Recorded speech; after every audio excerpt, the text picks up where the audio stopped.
All right, y'all, we back with another reaction right here on the ABP Network. This one is called Teen Realizes He's Been Caught After Killing Entire Family.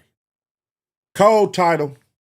Let's get into it. This one right here is an hour banger, so grab your popcorn, light up, get your drinky drink. We finna go on an hour-long ride on the ABP Network. Let's go. 3 lives ended in a single night. Please send someone, please. I want to kill my family. Someone killed your family? Somebody killed my came home, my family's dead. And the killer wasn't a stranger. He knew all 3 of them longer than he knew me. He was family. Some people that say that you might have had something to do with it. I don't have anything to do with my own cousin. They had laughed together. They had traveled together. They even shared the same roof. But behind closed doors, something was brewing. Something no one saw coming. He's like, I've killed 3 people. You don't think I'll kill you too? If you ever call me Yupa again, I'm going to kill you. Today, we unravel the story of a betrayal so deep, it shattered an entire town. I don't know if he's looking at me, thinking I'm looking at him or what, but he starts walking towards my car, just like he knows me, just walking straight towards my car. And I'm like, oh crap, this guy's walking towards me. Welcome to the channel. If you think you know betrayal, think again. Let's get into it. It was January 4th, 2016. Columbus, Georgia woke up cold and quiet that morning. Georgia, okay. But for Robert Short, it's been a long night. He was just getting off work. He'd spent 21 years in the military, working as a nurse. After retiring, he settled into a quiet suburban life, picked up a job at a local hospital, and worked the night shift. That morning, like every other morning, he clocked out exactly at 7:15 a.m. By 7:20, he was pulling out of the parking lot, heading home. It was a short drive, just a few turns on a couple of sleepy streets. But the second Robert rolled into his driveway, something felt wrong. The garage door, wide open. Robert's stomach dropped. He threw the car in park and rushed inside. What he saw in there, no man could ever prepare for it. Inside that house, a nightmare was waiting. Somehow, Robert found the strength to grab his phone and call for help. 911 was added to the Please send someone, please. I want to kill my family. Someone killed your family? Somebody killed my came home, my family's dead. My wife, my son, my grandson. God damn. What the heck? Imagine, I can't even imagine that, but damn, that gotta be crazy. Coming home and your whole family dead, and you left to survive with survivor's remorse. Damn. My granddaughter's dead. Hold on. The 911 dispatcher could barely make sense of his words. Robert was trying to explain, trying to get it out fast. It's an apartment or a residence? This is a resident. Resident. What's your name? My name is Robert Short. Robert Short. I checked that for no, but they've been beaten. Within minutes, police cruisers were tearing down his street through the morning air. Columbus wasn't going to stay quiet much longer. Something terrible had happened in that suburban home, and nothing about it was simple. Officers rolled up to the house in Upatoy. The garage door was wide open, and Robert Short was sitting outside the house. Before the investigators could go through the crime scene, the first responders needed to clear the house. They moved through the house room by room, clearing it like they've done 100 times before. When we're in the house, we kind of made a line so that we all were in line, clearing the house. Clear, clear, clear, clear. They cleared the kitchen and moved on to the living room. But what they found inside, well, nothing could have prepared them for it. Just inside the house, they spotted them. 2 victims, sprawled out on the floor, blood all around them. Where I saw 2 victims lying on the ground, blood all around them, and you could tell that they were deceased. From where he stood, it was clear. Clear. They were gone. They pressed forward. They made it to the master bedroom. There, in the walk-in closet, they found someone else. A young man lying bound with tape, crumpled on the floor. One of the officers pointed to an open window. You got an open window right there. Uh-oh. Yeah, let's back out. Maybe that's how the killer got in. Or got out. Or maybe how they slipped out. Either way, one thing was clear. EMTs weren't needed anymore.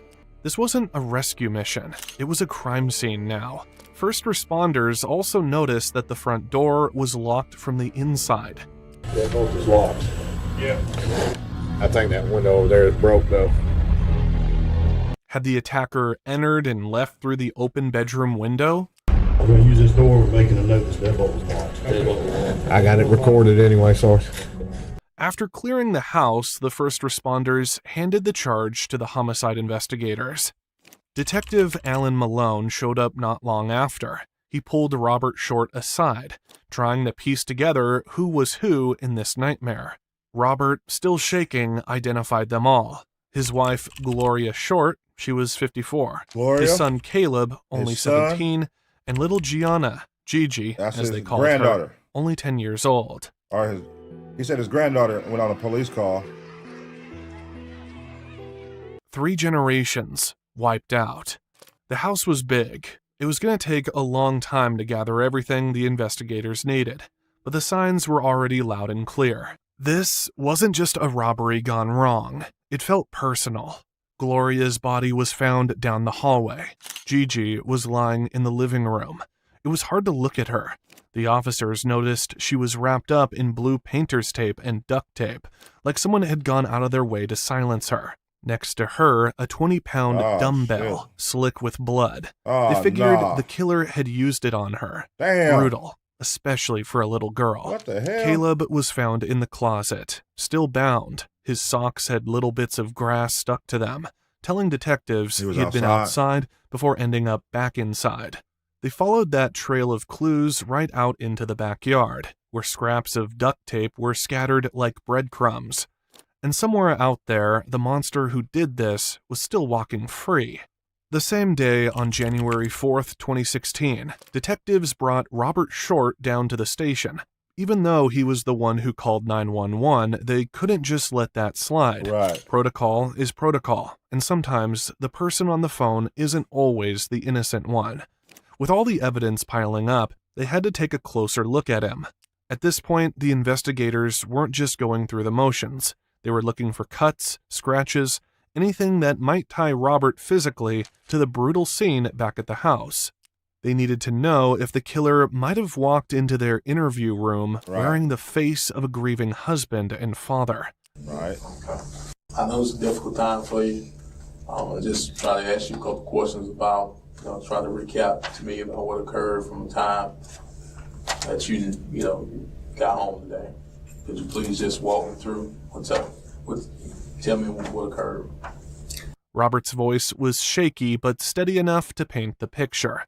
Every word he said, every pause he took, the detectives were listening hard, trying to figure out if grief was the only thing in his voice, or if guilt was hiding somewhere underneath it. I was driving to the house and I saw the garage door up. The car was on.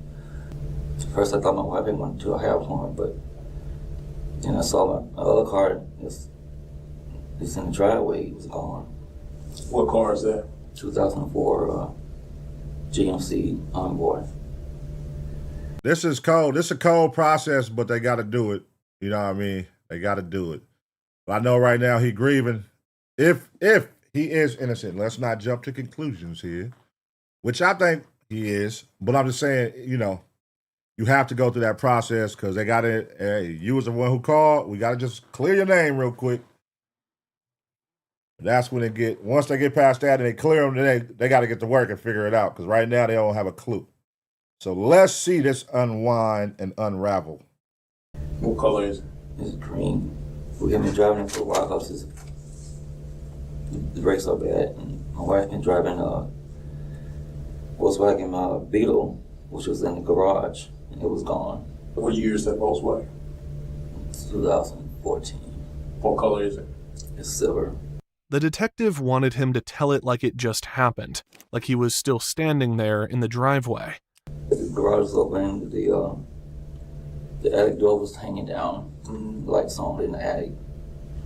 And I knew then something was wrong because my wife's haircut was outside and where the car was supposed to be parked, and I saw some blood, some arrows from the attic, bow arrows was laying there by the door. And I knew something was wrong, so because nobody opened the attic but me. And the door was open, the back door was open.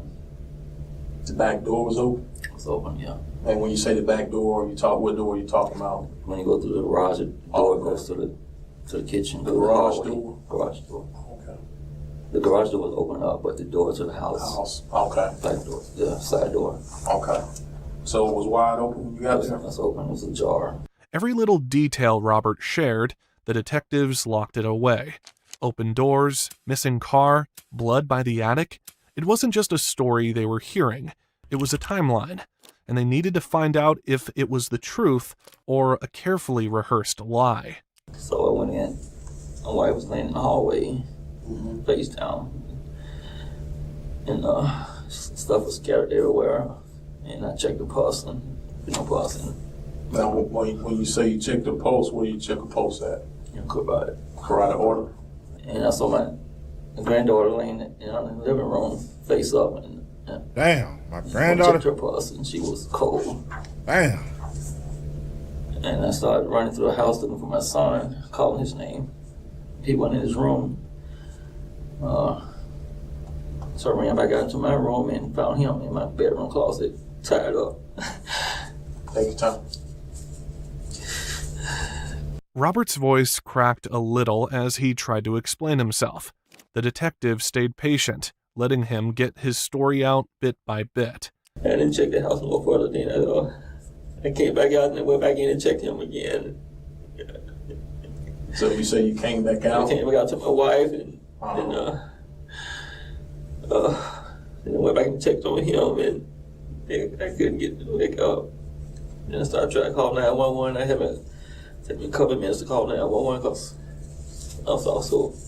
Detective Malone softened his tone a bit. He needed Robert to stay focused. Every detail mattered now. Damn. Now, with your son, did you check his pulse also? Yeah. Okay. And you mentioned that your granddaughter, you checked her pulse? Yeah. His answers were short, almost mechanical, like he was stuck replaying the nightmare over and over in his head. Detective Malone moved carefully now, giving Robert a little space. He knew he was grieving, but he also knew he couldn't afford to overlook anything. Robert came in for a follow-up interview the next day. He looked more composed this time. He sat down, folded his hands, and started going over everything again.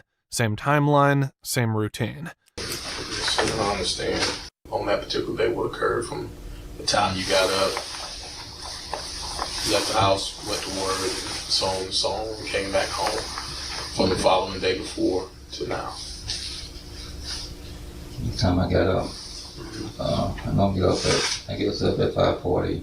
When I work at night, I'm up most of the morning and I go to sleep around noon, so I get up at 5:40. Yes, and I go straight to work. So I get up at 5:40 and all I do is get dressed and go straight to work. And that's what I did. I got up and got dressed. When I got up, I didn't see Kayla. I get Kayla in his room. It's always no pain came or something, but I did see and I saw Shamika, her mother, and my wife. That's all in the living room. Just clarify, what day are you referring to? What particular day? It's January the what? It would be the 3rd, Sunday. Okay. So I worked Saturday night and I worked Sunday. Sunday night was my last night. I just went to work. That's what I normally do. It takes me 20-25 minutes to get to work in some traffic. And I was there, worked from 7 to 7, worked all night, and we were there till like change the shift between 6:45 and 7:15. We didn't really have any patient in ICU where I worked at, so I helped me on the other floors. But no change the shift. Sometimes we just hang out and socialize a bit, talk about different things with the oncoming shift, which what we did.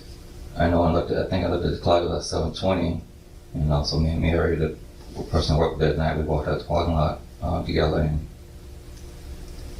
I drove home. When I got home, going through the driveway, I noticed the garage door was open, and Both the cars were gone. Inside the house, it was even worse. All three of them were dead. He didn't stick around. He panicked, ran through the garage, and called 911 from outside. At this point in the interview, Detective Malone started pushing a little, trying to pull at the edges of what Robert remembered, or maybe what he hadn't noticed the first time. The attic door was hanging down, open it. I think the light was on it. And some arrows were laying out in the garage. I looked in the attic. My wife's cat was laying in the middle of the garage. And when I started walking up there, I thought something was wrong right away when both cars gone in. And I saw a cat laying down here and a blood spot rushed in there. And I found her in the hallway.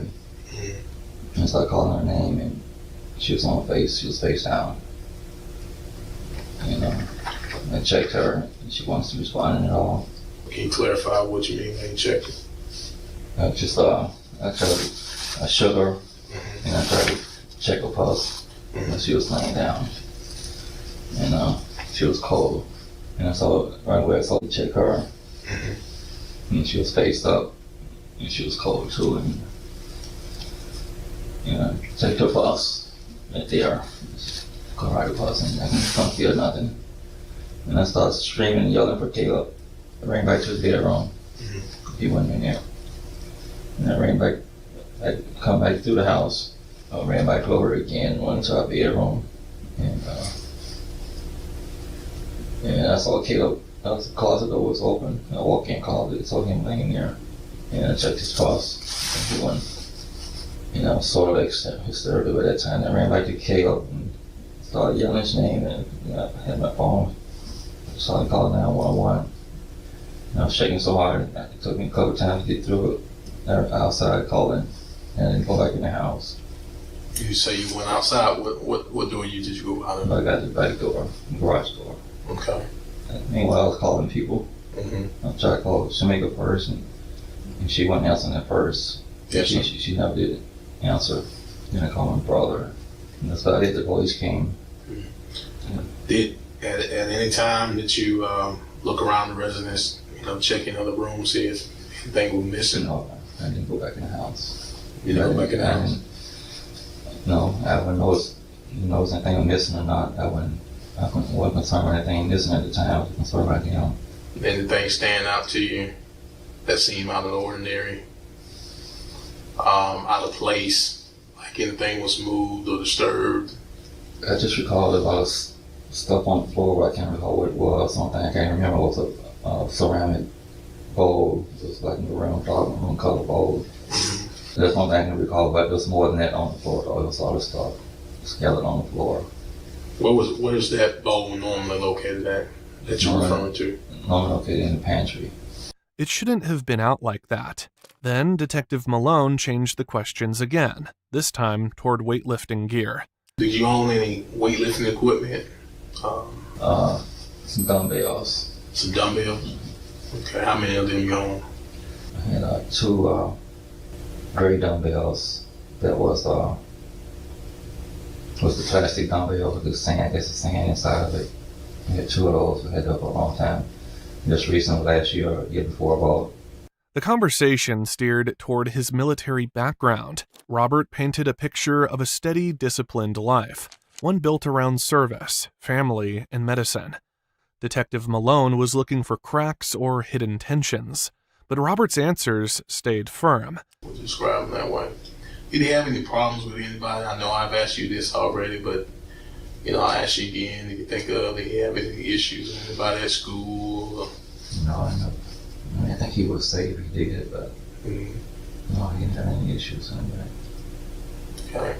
Did you or your wife have any problems with anybody? Anybody was mad at you, upset at you? No.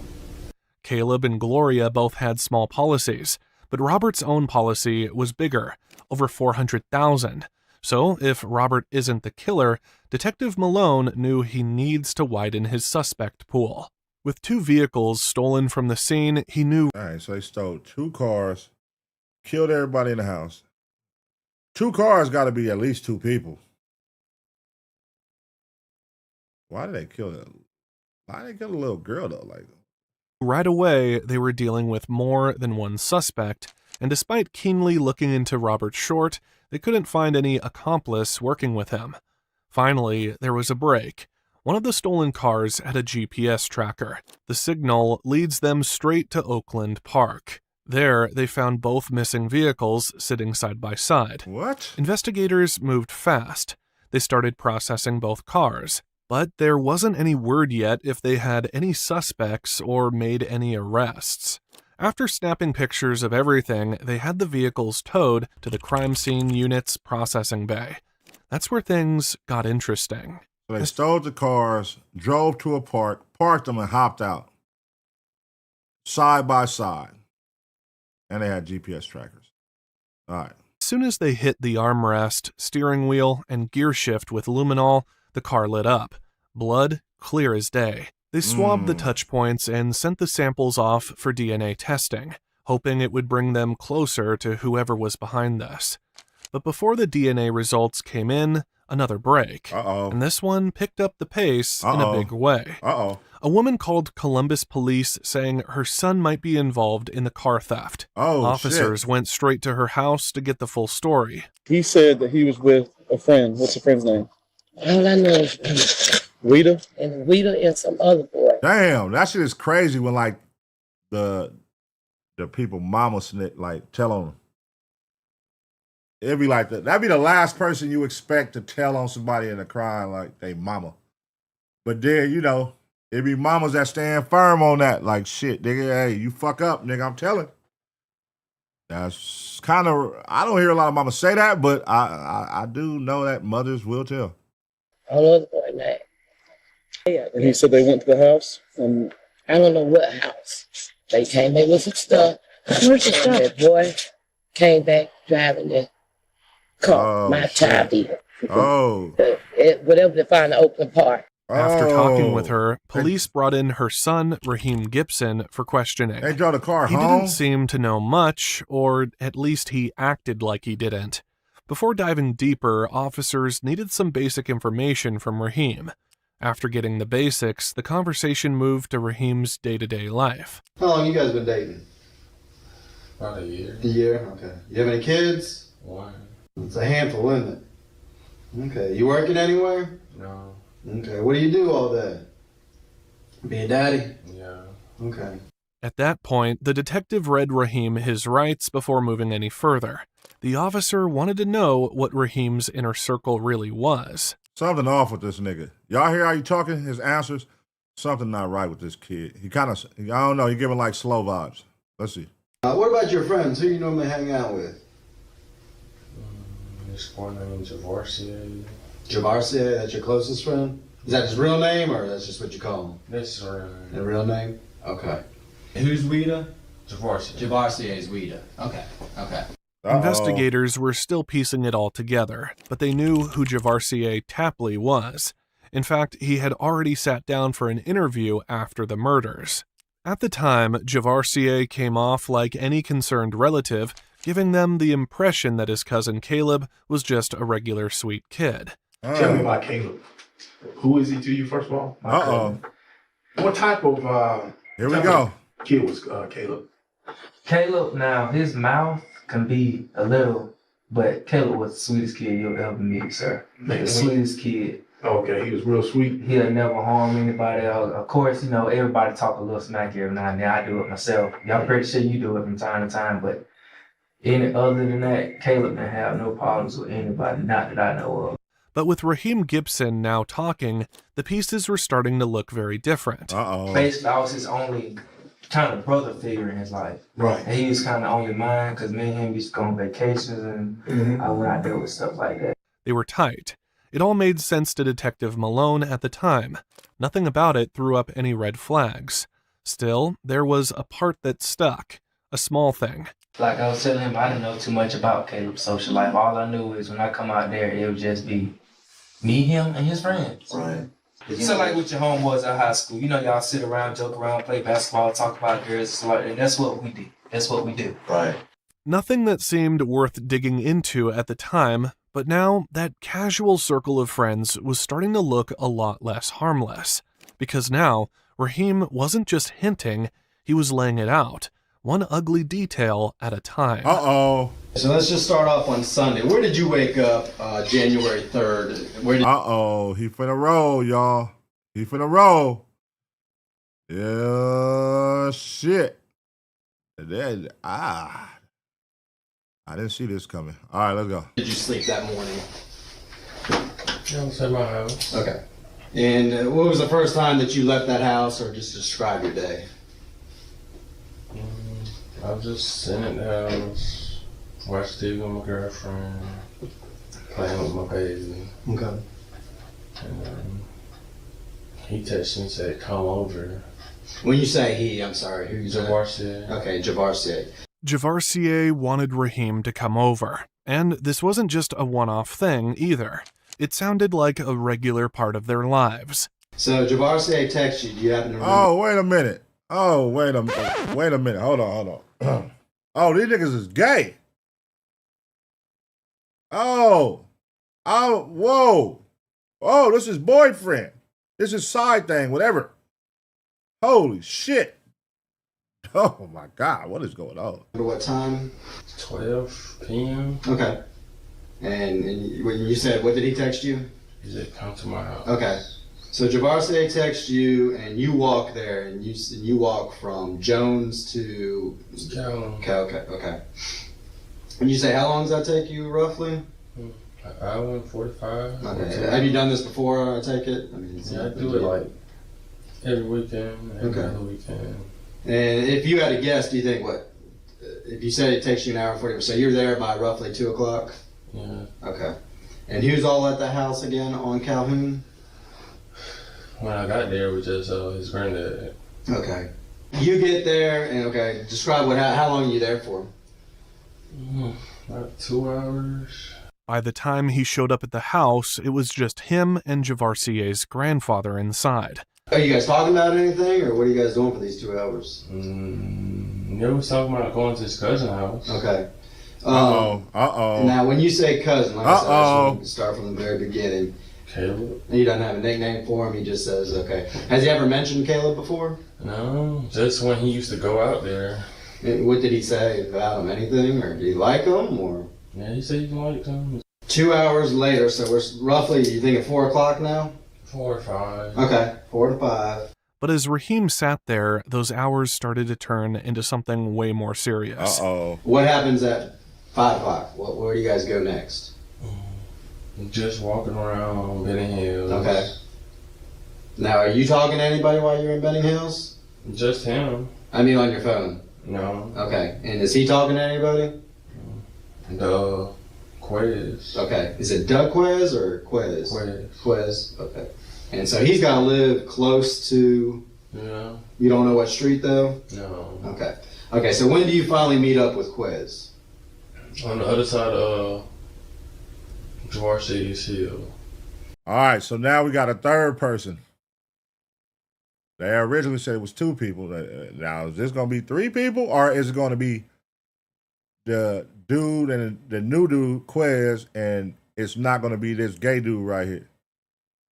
Let's see. Okay, it's Calhoun. It's like a double hill. He's still on this side. We met him on the other side. We've been in Drive at. Quez lived somewhere around there. Raheem mentioned this wasn't his first time seeing Quez. Whatever, he lives around there. Okay, so Quez. And this is your first time you're meeting Quez? No. Okay, when have you seen him around? Have you seen him around? Hanging with him. Okay. Yeah. Do you have his number in your phone? No. Okay. And you described Quez as how tall? A little shorter than me, but not that much. Okay, and his hair? Fro. But short afro? Short. Short is what, 2 inches? Yeah, 2 inches. Okay. Dark skin, light skin? Light. Okay, does he have any tattoos, visible tattoos? Not that I know of. Okay, do you know what school Quez went to? Spencer, I guess, because they staying near each other. Okay. That's on. How old, if you had to guess, how old is Quiz? 16, 17. Okay. The detective nudged Raheem to keep going, eager to lock down the timeline. You guys meet up in Benning Hills and tell me what happens next. He says we're gonna walk the Caleb out. Okay. Now is Quez asking, saying, "Where the hell we going, man? This is kind of far." Yeah. And what's Wade saying? He just said we're going to Caleb out. Okay. Is it getting dark yet? Yeah, it was dark by then, but Okay. I got on Lincoln Road. Okay. Now, things were starting to fall into place for the investigators. So here we are. We're at the house. Does he? Well, they done placed themselves at the scene of the crime, and here we go. Give you a plan, or what's Weeda telling you? Does he give you a role? No, he just says he's not. He ain't gonna tell who I am when he first comes to the door. So y'all just stand on the side. Okay. But backing up, what did you say you saw in the driveway? Basketball. Okay, basketball. Was there any vehicles in the driveway at this time? Yes. Okay. What vehicle was in the driveway? The truck. Okay, when you say truck, do you know what color the truck was? Uh-huh. Okay. Truck as in like it had an open part in the back or an SUV? SUV. Okay. Closed. Okay. The detective pushed him to explain every little move from that chaotic night. There was no room for shortcuts anymore. Okay, so now you guys are at the front door, and he tells you what again? To go on the side of the house because he's not gonna come out if you see 3 people. Okay. In front of his. What? And so you and Quez are waiting at the side of the house. What are you guys talking about when you're on the side of the house? Seriously. What is this about? Like, go away on the side of the house. Because if I'm the detective, I'm asking, like, wait, why would he tell y'all go wait on the side of the house? So y'all was going, it's some premeditated shit. Y'all was going there to do, see, he haven't even tucked him down that lane. Right now, he just letting him vent. He letting him talk. He ain't putting the murder on him yet, but this dude is just openly telling everything. He's not even like, you don't even got to push him for the information. He's just giving it. All you got to do is ask, he's going to tell you. Now, we're going to see what happens when they start asking about the murder. Is his answer still going to be straight and direct? Is he going to be open, like, boom, boom, boom, just telling everything that happened? Let's see. I mean, you probably be like, what are we doing? Yeah. Okay, tell me in your own words, what did he say to you? I said, what are we doing? He said, just be quiet and wait for him. And I was like, okay. Mm-hmm. Then when he came to the door, he snatched him, and I just... Well, I mean, you say snatch. Just tell me... Uh-oh. Like, real simple terms. Did you see him put his hands on him? No. I just guess he snatched him, because when I heard it, I came around the corner. Okay, now is the front door closed when you come around the front? Uh-oh. I don't...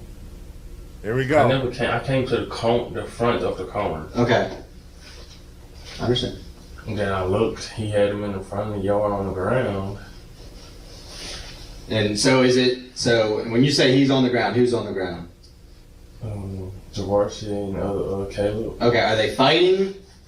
No, he was just holding him on the ground. Okay, who's on top? Javarier. Okay, so Javarier is physically just holding down, or has he got his knees on? So that explains the grass on the socks.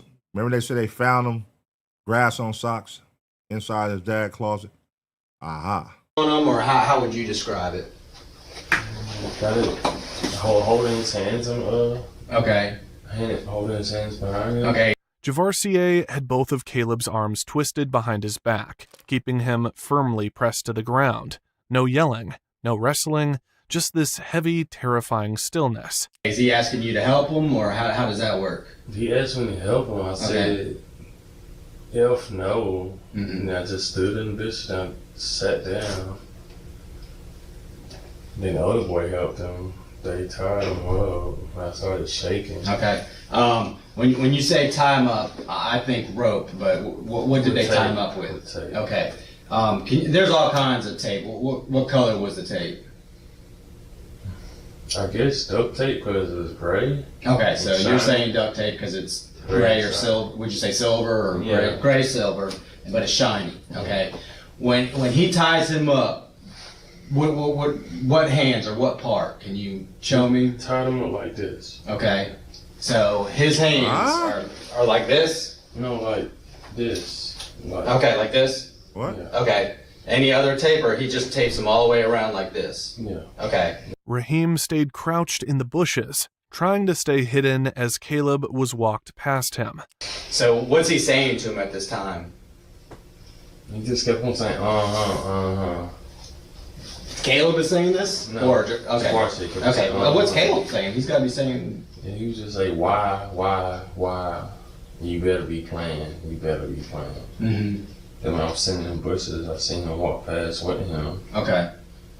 Now, is he dragging Caleb, or, I mean... He's walking him. Okay, he's walking him. Okay. And what's he saying to him? Telling him to be quiet. Okay. Wida and him, they go inside the house. And Quez, okay. And you stay outside. Did they tell you stay here, be the lookout, or why do you stay outside? I didn't want anything to do with that. Okay. Did they ask you to come in? Yeah, they kept on telling me come on. I kept on saying I don't want nothing to do with it. That's not what I came here for. Okay. If I had asked you what you did go there for, what would you say? Right. He said to go see what he got for Christmas. Okay. Outside in the cold, go see what he got for Christmas. See, now, this is the interrogation room shit they doing. Y'all notice when he not lying, he just give a direct answer. But when he lies, he stutters or he chokes on his response. Just pay attention. That's what I've been picking up on. Like when he starts stuttering or when they ask him a question, that's where you can tell he lying. But just keep watching. Raheem stayed put while everything happened just beyond the front door. So you're in the bushes. Do you see anybody drive by? No. Okay, so you don't see any lights or anything? No. Okay. How long were they inside the house for? About 30 minutes. 30 minutes? Okay. What do you hear? You hear any noises? Mm-mm. You don't hear anybody screaming? No. You don't hear anything? Okay. Time dragged until finally the door opened again, and someone snapped Raheem back into the moment. After what felt like an eternity, Quez finally came out. So 30 minutes, and then what's the next thing someone contacts you? What happens? Quez came, he said, come on, good girl. I said, what y'all do? He didn't say nothing. And then when I was getting in the car, Javarier came out. He said he'll be right behind us. He could get more stuff. Okay. Okay, so now you walk to the garage, correct? Okay, now how do you know to be the driver or the passenger? I wasn't going to be the driver. Okay. But I was the passenger. Okay. And I'm not trying to put words, but I mean, are you helping them put things in the trunk or? No, everything was already in when I came. Okay, so everything was already in. Okay. What did you see that was in the vehicle? So did they really go over there to steal Christmas gifts? Because that's why he said he was going. Oh, go see what he got for Christmas.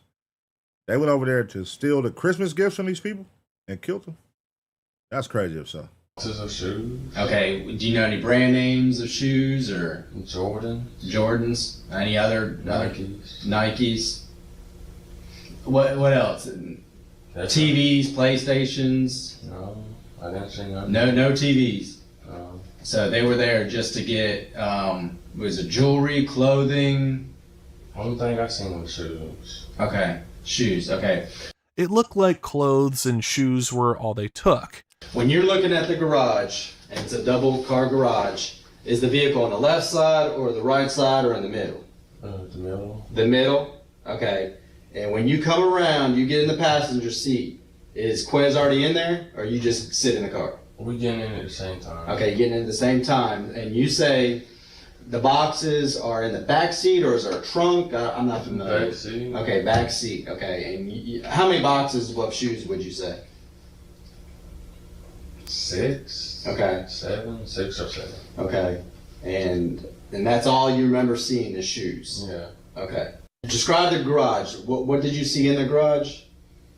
I only seen bikes. Man, they killed this nigga over some shoes. Kids' bikes, grown-up bikes, all-size bikes? All size. Okay, how many would you say? 5 or 4. Okay, and where are these bikes? Are they hanging on the wall, or are they from the ceiling? They're just sitting there. Just sitting there in front of the VW, would you say? Yeah. Okay. Okay, so there's bicycles. Do you remember anything else in the garage? Just the attic stairs down. Okay, so when you first see the garage, you see the vehicle, and you see stairs, are you thinking, what the heck is up there? Yeah. What is up there? Okay. You know, I just asked. I asked them what was up there. I would too. I mean, I don't know what was up there. Did they tell you? No. Now, you just talking to Quez, or you talking to Jaquavius too? Just Quez, because I didn't see Javarier because he came out once. Okay. And what did he do when he came out? He just told us to leave. Okay. Is there anything in the other vehicle, that the SUV? Is there anything in that vehicle? No. Nothing? So everything you think that was taken was in the VW Beetle? Okay. At first, Raheem didn't see anyone else around except for Quez, and when Javarier came out, he simply ordered them to leave. Why do you think Wida didn't leave with you? I don't know. I mean, I'm just asking. Can you guess why? He told us he was getting more stuff. But he said he was getting more stuff? All right, let me ask y'all right now. Are y'all rolling? Are y'all believing him? Or do y'all think this nigga's lying and he's a damn good liar? Which one? What vibe is he giving to y'all? He's lying or y'all believe him? Let me know. But later that night when I asked what did he stay for and get, he said, don't worry about any stuff. Okay, so you guys leave and Wida is still there. Yeah. Okay. Is the door open from the garage in? Can you see anything? No. Okay. I seen the light was on. Okay, the light was on. Can you describe any of the noises? I didn't hear no noise. Okay, did anybody yell, scream, anything break? No. Okay. Okay, so you guys back out and Quez is driving, and tell me again, where do you go? The same way we came. The same exact route. Past the airplane place, past DMV. Okay. And then KFC, that way back. As they drove, Raheem noticed that everything seemed calm. There was no sense of urgency. But when they got to their destination, something didn't quite sit right. Okay, so where do you go? He called Quez, and then he chose the Rigdon Park. Okay. Now, are you familiar with Rigdon Park? Yeah. Okay. Do you know why? Do you know why that area? Okay. So you drive to Rigdon Park. I didn't drive. I'm sorry. I'm not trying to put words in your mouth. You arrive there and as a passenger, and so you're just sitting there? Yeah. Okay. And how long do you think you sit there? 30 minutes. Okay. 30 minutes. Does anybody call you, or do you call anybody? No, Quez. Quez is on his phone again. No, he called Quez and tell him he was on his way. Okay. Then he finally came and told us to leave. Okay, and so how do you leave? I ain't gonna lie, this nigga's telling everything. I think I'm slightly believing this nigga. Slightly. I do believe he's leaving out some key details. I do believe that he helped. But other than that, I think he is telling the truth about everything else. And he's definitely telling all the details. So I think he's leaving out the key parts where he helped though. Everybody else, he's telling them. He's leaving out what exactly, because right now he's making it like he a saint. Like he just sat there while all this is going on. And then when everything get in the car, he just walks to the car, get in the car. He's still lost. Then they go to the park, he's still lost. I don't believe that. I don't believe that. At Rigdon Park. We go out the main entrance and just turn out and just walk down the long road. Okay, so you don't really, as soon as you leave the park, you turn left and go straight towards South Lumpkin Road? Yeah. Okay, you just go straight up. This didn't make any sense, so Javarier was driving in the other car while Quez and Raheem were ordered to ditch their car. Why is he still in the vehicle, and why does it make you guys walk? He said he's gonna take it somewhere else. He didn't offer to drop you off? No. You didn't ask him? I wasn't gonna get back. You weren't gonna get, No. okay. When's the last time you see Quez? We all walked together to watch his grandmother's house. Okay, so you stayed on Calhoun. Yeah. Okay, and is that where you sleep that night? Most of the night, then I walked to my grandmother's house. What time do you think you walked to your grandmother's house? 1 a.m. Guido, when's he come back? He came back the same when we all went to his grandmother's house. The group drifted off toward Calhoun Road, heading toward Javarier's grandmother's house. His grandmother's house, because they switched them. They switched it out the cars when we met at Rigdon Park. Okay, so when he arrives at Rigdon Park, you're still there. You guys load up the SUV, and then you walk. Mm-hmm. Okay. Where are the shoes now? In the truck. In the truck. Okay. And he says he's going to ditch the car. See. Now, you just admitted to helping load up. The whole time you've been acting like you ain't been doing nothing. You don't know what's going on. You know, brother, the conversation, if you're sitting there for 30 minutes with your homeboy in the park, waiting, you ask him some questions, nigga. I don't know, man. See, this is crazy.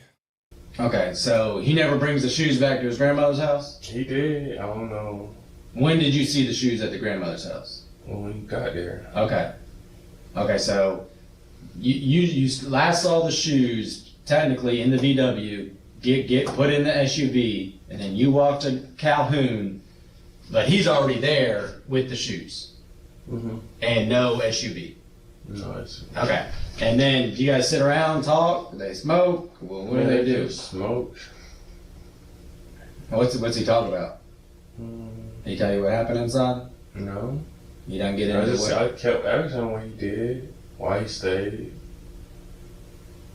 And he just said, be quiet, mind your business.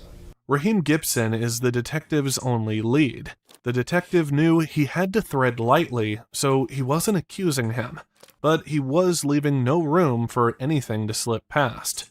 He needed answers, and he needed the truth. Was he bloody? Did you ever see any blood on him? No. I believe you're very, very truthful with me, but you know we're taking all kinds of DNA from that house. I just need to know, were you inside that house? No, sir. Okay. Can we take your DNA to prove that you weren't in that house? Mm-hmm. Okay. And what we're going to do is we're just going to swab him out. That's all it is. If Raheem had nothing to hide, he needed to let them take a swab. He agreed without much fight. But you do understand the seriousness of what happened out there? Yes, sir. That's why. I mean, and I'm sure it's weighing on you because you said you haven't eaten since that. And who have you confided in? Because I know you can't keep this bottled up. So, sister and mom. How much details did you get into with your sister? I just said he did it. That's all. The detective dug into the next part of the story, and Raheem talked about what he saw. Were they wearing gloves? I seen Javarier put on gloves when he snatched up his cousin. Describe the gloves. Rubber gloves, mittens. Rubber. I said rubber. Rubber. Okay. What about Quez? I didn't see him putting on. Okay. The detective steered the conversation in another direction. They didn't wear any type of mask? I mean, I don't understand. Why would they go do this to his cousin? Right. I don't know. I thought I knew him, but clearly I don't. I mean, there's one thing from robbing somebody, stealing something. Yeah. But why you get taken to that level? That's what so, in your opinion, do you think Quez was in there while they were being beat up and brutally beaten? I doubt it, because there wouldn't be no other reason for him to stay there. For him to stay there and tell us to go. I doubt he had anything. He might have known, but I don't think he helped or did it. Mm-hmm. This is some petty shit, man. This is really petty, like, looking at it and hearing, like, you went over there, you held him down, you killed the grandma, you killed the granddaughter to take the Christmas gifts, to take shoes. Like, nothing more than that. Like, you just wanted to take his materialistic stuff, his shoes, and that's giving, like, hate jealousy, envy. You mad because the nigga got fresh shoes. Like, you didn't go there to steal nothing out the safe. You didn't go there to steal no money. You wanted to take this man's shoes. Not only take, but commit a murder for him. That's crazy. The detectives circled back around, wanting every small detail they could get about what they had been wearing. Quez, what was Quez wearing? From jacket, what color jacket? Black. I think it was a hoodie. Okay. Anything written on it? No. It looked like one Dollar General. Following Raheem's description of Quez and Javarier on the night of the murders, investigators turned their attention to a man who had called 911 the night of the triple homicide, reporting a strange encounter with a suspicious man. Yeah, I was actually, I left my house, I was running to the ATM to get some cash, and I was on the phone with my spouse, and as I was approaching the stop sign at the end of McKee Road, turning onto Highway 80, going back towards Midland, I noticed there was a guy. He was right when I was slowing down, stopping. He was walking across, like walking off the road onto the grass, and I'm looking back to see if there's traffic coming so I can go. And as I'm looking back, I don't know if he's looking at me, thinking I'm looking at him or what, but he starts walking towards my car, just like he knows me. The man felt uneasy when he realized the person was making a direct path for his vehicle. I'm like, oh crap, this guy's walking towards me. And then I couldn't go because there was a car coming. He just keeps on walking. He probably got right there to the pavement of the road, and I was able to go. He described how out of place the encounter had felt in that quiet, isolated area. I called 911. Because never do we see someone out there at 9:18 at night at McKee Rock Road. I mean, there's no reason to be out there. The man began describing the person's appearance, giving them their first real physical lead. He was wearing a dark color hoodie. The hoodie was on his head, and he was, I would say, he's a light-skinned guy. When you say light-skinned guy, is he black, white, what? He's a black guy, black male. How old did he look to you? Between, could have been younger, but I would say between 20 and 30.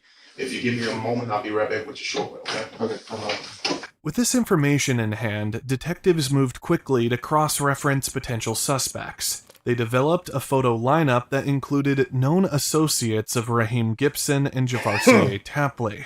When shown the lineup, the witness immediately identified 15-year-old Rufus Burks as the person he had seen that night. Wait, what? 15? This must be an older picture. This nigga ain't 15. This nigga's a 15. Night near the crime scene. Rufus had a street name. He was also known as Quez. But the detective wasn't done with Raheem. He wanted every little detail he can extract out of him. Did you see any blood on Weeda when he came back to Calhoun? No. I mean, I know this is weighing on you because you got conscious and you know that he was wrong. He was there, and his mother was there. Then I heard about a little girl, and I was like, he knew all three of them longer than he knew me. So if he think I'm trying to snitch on him, he might try to kill me next. Okay, he killed his own family. What did he do to a friend? Where do you think he is now? Probably at his grandma's house. On Calhoun? Does he have guns? Does he normally carry guns? No. I mean, I know you've been thinking about this, but I mean, is that what you think he went out there to take his shoes and something happened? And yeah, just think something happened. The detective pressed for anything else Raheem. I'm going to ask y'all again. I'm going to ask y'all one more time. Do y'all think this nigga's lying or telling the truth? Because he's going in depth and he's giving all kind of shit. He just said, I don't know why he killed the family. I'm just a friend. He would kill me next. Do y'all still think he's lying? Or do y'all think he's telling the truth? Could recall, hoping to stitch together a clearer picture of that night. Caleb had probably thought he could buy himself some mercy, but none of it mattered once things spiraled out of control. did you mention something that he said where they tied him up or where they put everybody, or did you say something about a closet or? Yeah, Who said that? Quez. Okay, what did he say? I asked Quez what he doing with the people. He said he put them all in the closet. You know what closet? Oh. Did he say did he tie him up or did he? What did they tie him up with or? Yeah, I ain't ex. I just knew he tied up the boy. Okay. He didn't press for details back then. Part of him didn't want to know. Is there anything else that would help us make sense out of this? Anybody else we need to talk to? Sense out of it. Anybody else you think we need to talk to besides Quez and Wida? Do you think they told anybody? I don't know. I ain't been talking to him like that since that happened. So you haven't talked to him since?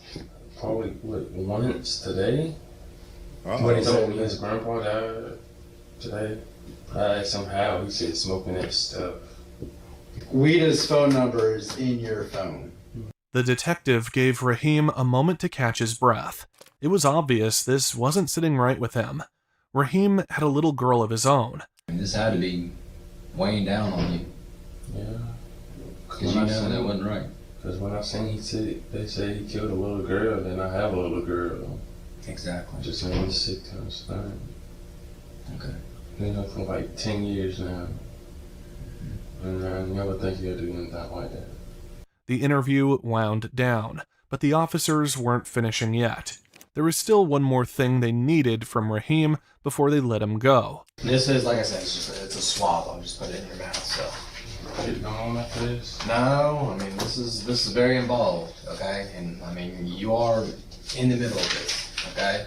He wasn't just a bystander anymore. Whether he liked it or not, he was right in the thick of it. So I'm going to jail tonight? I'd lie to you if I said I don't know. But what you're charged with, I mean, like I said, I can't promise you we're all going to discuss this or whatever, but you do understand that we are, 3 days into this, and now we're just finding out. Okay, now I'm not saying that you were the worst person, this was your idea, but just like if everybody's involved, you have something to put into this, okay? So I'm not saying that, no, are you leaving here tonight? No. Tonight? No. But there's a difference between what you're saying and cooperating to what happens to you. There was no hiding the fact that this was just the beginning.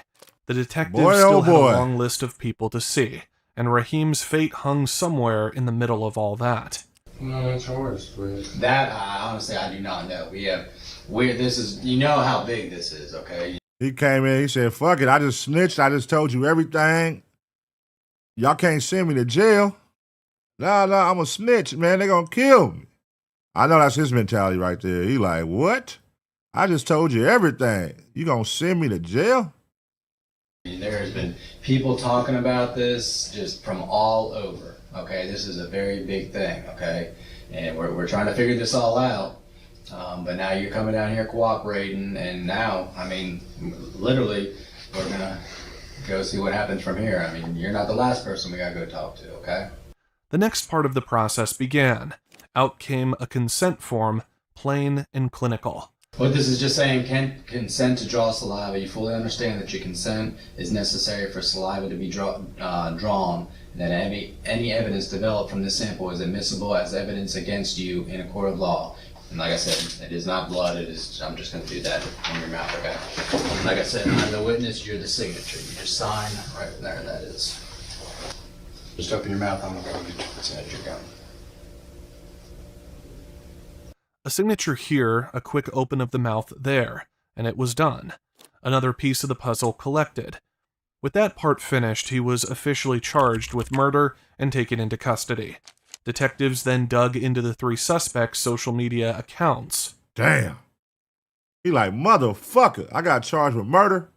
Yep, now this where they all gonna turn on each other. They young kids too, they for sure finna roll. One already rolled. Now, out of these 2, who finna tell on each other and who did what? Who really did what? Let's see. Search warrants revealed messages between Javarier Tapley and Rufus Burks, aka Quez, that hinted they might have been involved in the crime. It wasn't just talk either. Pictures surfaced of stolen items from the short home being offered up for sale. When detectives brought Rufus to the station for questioning, Rufus clammed up immediately and demanded a lawyer. Rufus Burks was arrested and charged with murder. Javarier, on the other hand... Man, these niggas went in this nigga house, stole his shit, and put it on OfferUp or eBay. Aw, come on, man. You niggas is brokies. Y'all gonna go steal this man's shoes and his video games and kill his whole family and take the stuff and put it on eBay? Come on, man. Y'all need money that bad? Y'all gonna commit a triple murder and then take the stuff and put it on eBay? This shit crazy. And was surprisingly cooperative, still putting up the act of a grieving cousin. Oh, man. Apologize for the wait, man. Been taking care of some everything around here, man. Just stay busy. Man, I tell you again, man, I really do appreciate you. Appreciate your patience, man, and appreciate you coming out here and talking to us and everything. Yeah, I gotta get up and go to school in the morning. Yeah. Oh, man, ain't going to school, man. Detective Malone let Javarier settle in before steering the conversation to the heart of the matter. You know, some people that say that you might have had something to do with it. Yes, sir. What you know about that? Nothing. I mean, why would I do something like that? I told you my whereabouts. My grandma can tell you my whereabouts, where I was. Mm-hmm. Why would I have anything to do with my own cousin? I don't know. That's why I'm asking you. I mean, we just have to, you know, if people tell us something, we just have to check into it. Yeah, I understand that. I would never have something to do with it. Knowing all these years I've been knowing him, never even crossed my mind to do something like that, have anything to do with something like that. You feel what I'm saying? Mm-hmm. No. I just can't. I didn't do that. I promise. All right, so this is a complete opposite story already. So I want to hear, if they go in detail, what is he going to say happened? Because I'm telling y'all, oh boy, I believe that he telling the truth, but I believe that he leaving out certain parts where he helped. But everything else, he already done rolled. He already done told y'all was in the house, y'all tied up motherfuckers, y'all put people in the closet, y'all did this. He already done told on y'all. That's a wrap. He seemed hurt by the very idea. He would never even think about doing something like that. Detective Malone reminded him just how devastating the situation was. Because, man, this was a terrible incident. Nobody deserved that. They really didn't. Nobody deserved that. So, you know, you got a child, teenager, and a grandmother, and a mother. Mm-hmm. A beat of silence filled the room before Javarier nudged the conversation onward. I don't even see myself even being in no situation like that. And why's that? Because I'm not that type of person, you know. What type of person is that? A cold-hearted person. Cold-hearted person. Yeah. I don't see myself playing yourself right now. Hurting anyone. Mm-hmm. You never gotten upset and want to hurt somebody? No, sir. Well, everybody got upset. Can't even lie about that. Yeah. As far as getting upset and going off and stuff like that, I don't. To him, getting mad was just part of life, not something that ever spiraled into real violence. Detective Malone sensed they were getting somewhere, even if the full truth was still just out of reach. Well, let me ask you this, man. Why would people be saying, what if I told you, you know, why all these people would be saying that you had something to do with it? Probably because Caleb was my cousin, and they saw, when me and Caleb was together or something like that at the mall, they saw me and him together. So they figured if he always with Caleb, he probably know who Caleb had beef with, who Caleb all let come to the house, who Caleb hung out with, who Caleb did this with, who Caleb did that with. You feel what I'm saying? Yeah, I feel you. Yeah, but stuff like that, you know, I don't know who he had beef with or anything like that. Are you sure? Yes, sir. I'm positive. So you don't know nothing about this incident at all? No, sir. He was polite and respectful, but under it all, there was a thin wire of tension pulling tight. The detective decided it was time to wrap it up for now, but just when it seemed like everything was winding down, the mood changed again, sharp and cold. I just get a vibe about you, and, you know, if something just keep telling me that things not adding up here, man. I don't think you're being truthful with me. I'm being 100% truthful with you. I don't think you are. I don't think you are. And here we go. You know, I've been doing this, you know, for some time now, speaking with people, and some things you telling me, It don't make any, it's not adding up. It's not jiving. Well, I'm telling you what I know, and from what I have done with Caleb, and as far as being around him and stuff like that. Well, I think you know more than what you're telling me. I honestly don't. I do.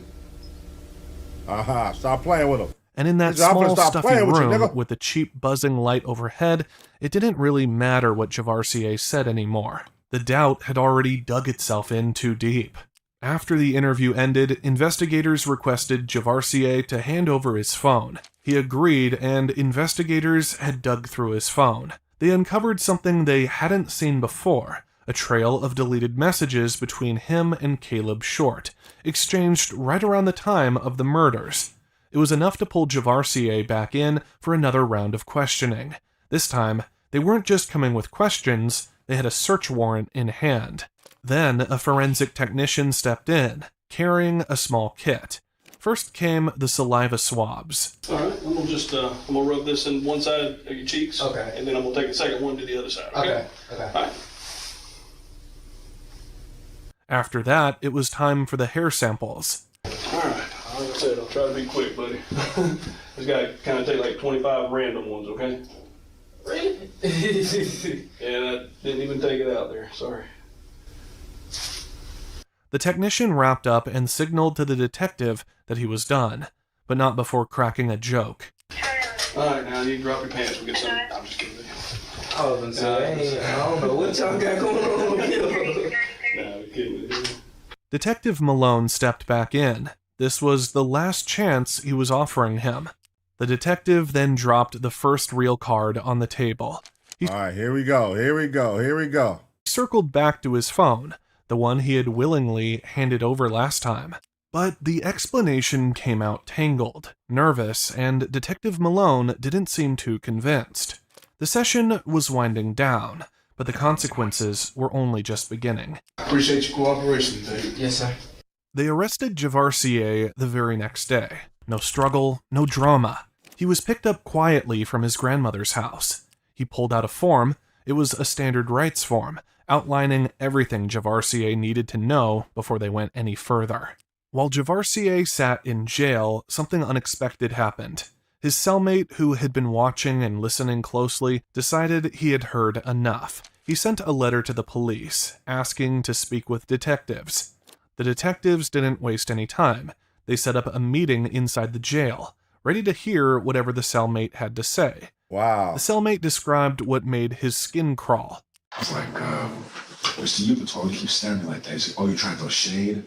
And he's like, I've killed 3 people. You don't think I'll kill you too? If you ever call me Yupatol again, I'm going to kill you. I don't care. We are in the storm. I will kill you. He's like, I'm never getting out anyway. When the cellmate called him a name he didn't like, Javarier threatened to kill him. He told them straight up he had already killed 3 people, and if he had to, he would do it again. Jail bars or not. He didn't care.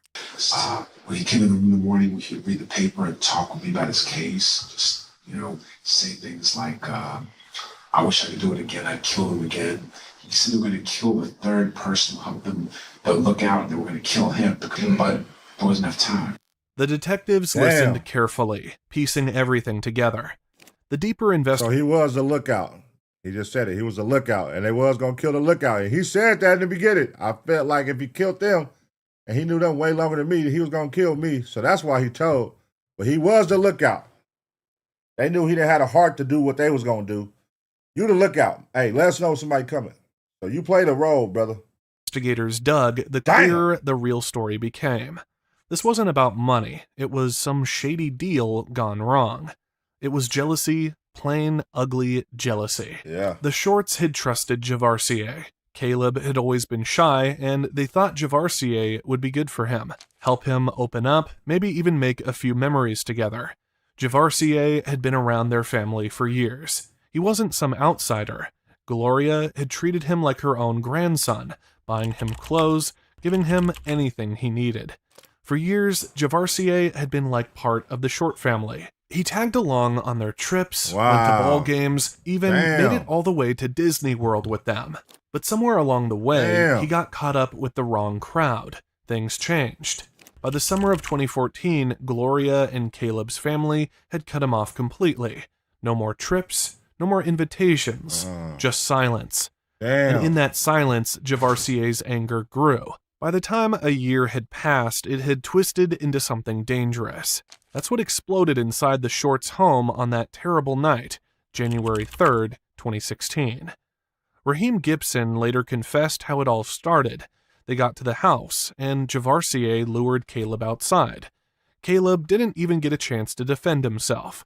He was attacked, dragged out to the backyard, and then it got even worse. They forced their way into the house through Caleb's bedroom window. Inside, they tied up Gloria, Caleb, and Gigi, and then they beat them with anything they could grab. A dumbbell, a broken teapot, a lamp. The rage was out of control. It wasn't just about hurting them, it was about destroying everything they had. Javarier wanted what Caleb had, the love, the life, the family, and when he couldn't have it, he decided to take it all away. Confronted with all the evidence stacked against him, Javarier Tapley finally pled guilty to 3 counts of malice murder. There was no deal, no escape hatch. The judge handed down 3 life sentences without the possibility of parole. Javarier wasn't going anywhere. Raheem Gibson also pled guilty to 3 counts of malice murder, but because he agreed to testify against Rufus Burks, his sentence looked different. Instead of spending life behind bars, Raheem was given 30 years. That left Rufus Burks as the only... he thought he was going to get up out of there. Get that nigga a 30-piece. Damn. only one willing to roll the dice and go to trial. His attorney admitted Rufus had been there the night of the murders, but tried to convince the jury that he had left with Raheem before anything happened. The bow tie. Nobody bought it. The jury found Rufus guilty of felony murder and kidnapping. The judge sentenced him to 2 life sentences to be served at the same time, plus another 15 years stacked on top. Jeez. It had been almost 9 years since Javarier Tapley first walked into prison, locked away for the brutal murders. Nearly a decade behind bars, and somehow the violence inside him hadn't dulled one bit. On February 5th, 2025, news broke from the Georgia Department of Corrections. Javarier had attacked a prison guard. He stabbed the officer multiple times, aiming for the head, the body, with clear intent to kill. The charges came quickly: aggravated assault against an officer, and unlawful acts of violence in a penal institution. He was already living under the harshest punishment for a juvenile the system could hand down for 3 murders. Now, after all these years, he's locked even tighter, buried inside a special management unit where he'll spend the rest of his days. No freedom, no future, and no more chances to hurt anyone outside those walls. Damn. He will never see the light of day over, again. buddy. Javarier Tapley's downfall didn't end the night he was sentenced. His rage followed him into the very place he meant to cage it. The truth is, some storms never burn out. They just find smaller rooms to destroy. If this case moved you, share it. Not because it's shocking, but because it's real. Damn. All right, y'all. Shit. That was a messed up one right there, man. They took that kid's life over simple jealousy, man. You just wanted what he had.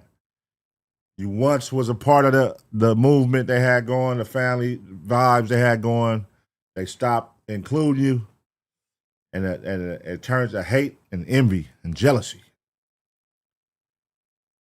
And then you brought other people in on your hate and your jealousy. And now they're all doing life behind you just because you wanted his shoes, you wanted his video games. Stupid stuff, stupid materialistic shit. You threw your life away for. That's how envious you was for this young man. That's crazy. Somebody that the family trusted with you. That's crazy. But yeah, man, that's a sad one, man. Let me know what y'all think in the comment section. Make sure y'all smash the like, man. Everybody smash the like right now if you made it to this point. Smash the like and support the ABP reactions.